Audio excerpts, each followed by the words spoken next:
welcome to Four Movies, where I will be discussing four movies that have something in common. But what they have in common is nothing, because we've got to a point where the movies don't have anything to do with one another. Sorry. They're all in my collection. I want to do that one. So that's something in common. But we're just going to talk about four movies. Last video I was kind of ranting on, so I'm going to try to do it, but like I'm so bad at not just blah blah blah blah blah. And I hope that's a reason that you like enjoy watching these videos, that you like and enjoy watching these videos, hopefully. Yeah. Anyways. Maybe I'm building a brand. Maybe nobody sees it. Who knows? Hopefully some people see it and enjoy it, like I said. I'm talking about some movies I really enjoy. Like I said, I'm a physical media collector because of the fact that I like thrifting. It's just one of those things where it's fun to go out and find stuff. I like the hunt of it. I like going out and not knowing what you'll find, but just looking through it and stuff like that. I remember when Best Buy had a good music and video selection. I would just, on my days off, I was like, what are you doing? I'm going to just walk to Best Buy.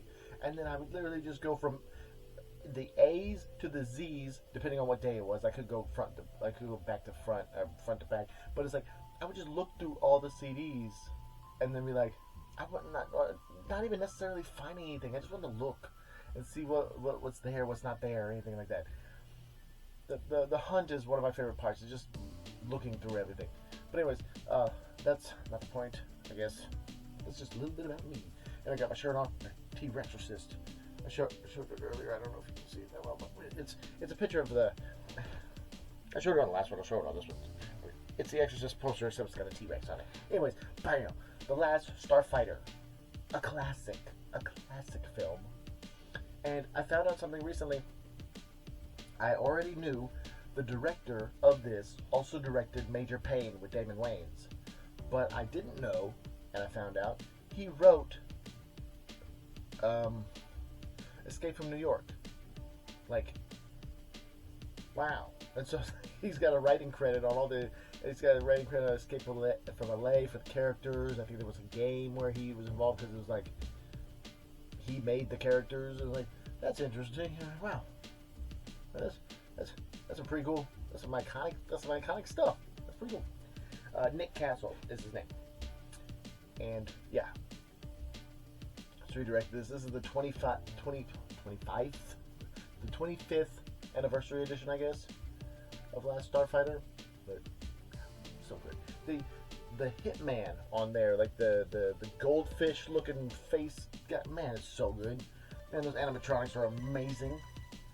And the movie, it plays still. It's one of those things where it's like you could have, and this also is the first movie with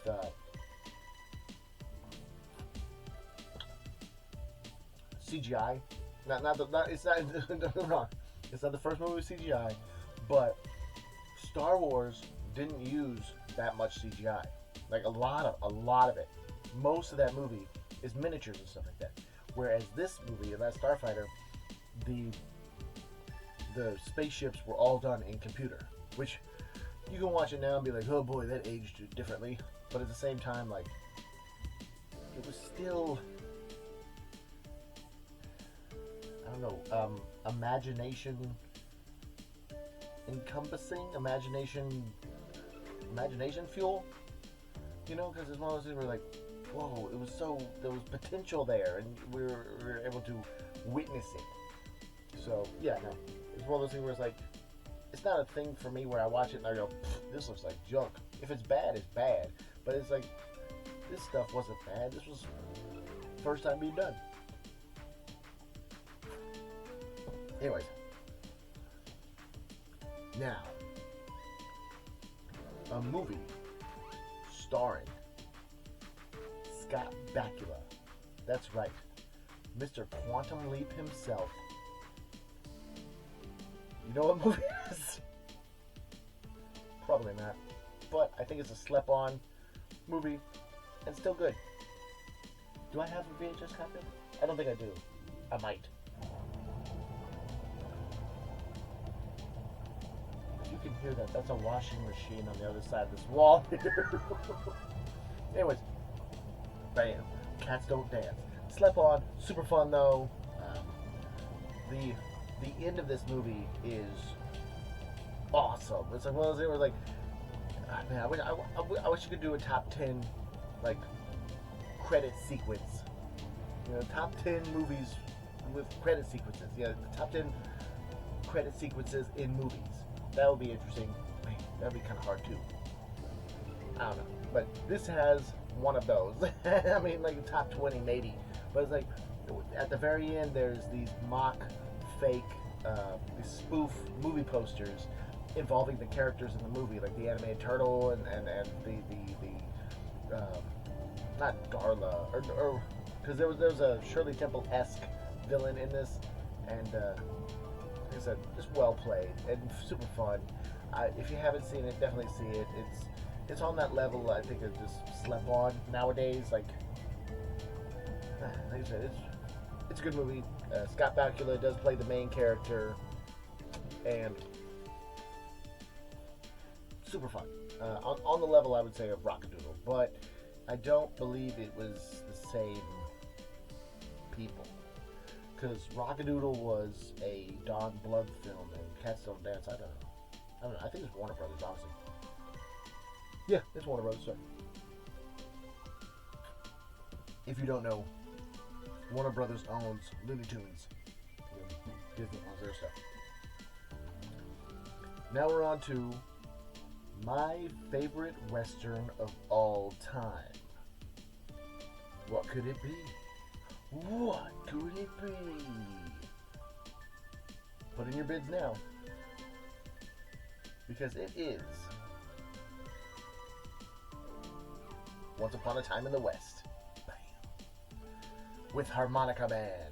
This is the movie that has the beginning sequence where they're at the train station waiting for this guy to come, and the guy's sitting there, and it's the most cinematically boring scene. It's one of those things where like it's not boring, but there's not that much going on there. Where the guy's sitting there and the stupid flies keeps on flying around there. And supposedly, I found out they put like honey on the guy's face so that the fly would keep on doing that, because you can't I don't think there was a fly wrangler on set. Like there's a fly flying around this guy as they're sitting there waiting, and it's like it's one of those things where it's like it has this anticipation that keeps you glued to the screen. Sergio Leone, I believe. I'm not 100% sure if this is a Sergio Leone film. I believe it is, but don't quote me on that because, like I said, I'm not a hundo right now. It's like I don't want to whip up my phone, bring it up, and rambling on anyways. But great movie. This, and I would say Red Sun is it Red Sun? I believe it's Red Sun. Are my two favorite westerns, and then The Good, the Bad, and the Ugly is a good one. The Good, the Bad, and the Weird is another one. That's a foreign film, but it's still good, still great. Sorry about the ums. I'm usually good at not doing that, but that is one of my favorite westerns. It just plays so well. I think it's phenomenal. The Good, the Bad, and the Ugly, like I said, is also a Sergio Leone film that's great as well. Now this movie, a classic film with one of perhaps the scariest scenes in movie history, where I hope that's not catching. I hope that's not catching on the audio. Is the wash machine on the other wall there, but it sounds very loud to me. But the thing is, the scary scene is a redo of Arnold Schwarzenegger in the first Terminator, but it's Pauly Shore saying, "I'll be back." But if you don't know already, bam, Encino Man. Like, rewatching this film is phenomenal. It's one of those things where it's like, it's not bad. It's so funny, and it's done well. We have Sean Austin in there. We have Brendan Fraser as the Encino Man, if you will, and then you have these guests that are in there, like these cameos that weren't cameos at the time. They just weren't well known at the time, and like everybody is on the. It's like watching, you know, middle school videotapes of acting school, you know, where it's like you have these things like, oh look, that's the all these people when they were kids and stuff like that, and now they're all famous and stuff like that. So you have all these different people that went far and did a whole bunch of other stuff, and just to see them in there is pretty cool. There's scenes in there, you know, the cheese is old and moldy, and I wish they would have made a sequel. Matter of fact, I'll go ahead and write a sequel to this. It should be fun. I'll have to tell you about that when I do. Pauly Shore is great in it. Pauly Shore, I think is one of those things where Pauly Shore at one point was kind of like what Nickelback is now, if you will. Like there's a bunch of people they'll hate on Nickelback, but Nickelback's a very popular band. There's a whole bunch of people that would hate on Pauly Shore movies, but he made some fun films. My favorite, of course, being Encino Man. In the Army Now is great. And Son-in-Law is a go-to. Yeah, it was Son. All right. But those are the 4 movies. Thanks so much for watching. Hopefully I haven't rambled on too long, because then the camera will cut into a different scene here. Oh, so I think I'm doing pretty good. Anyways, thanks so much for watching. I'm an artist and a physical media collector, and I'm doing a video a day until I get a silver play button or a gold play button, or if I run out of physical media to show you, but I do have a lot of physical media to show you. And I'm glad that you're joining me on this journey. If you watched this far, you're awesome. Stay awesome. And tune in tomorrow, because tomorrow's video is going to be fun too. See you tomorrow.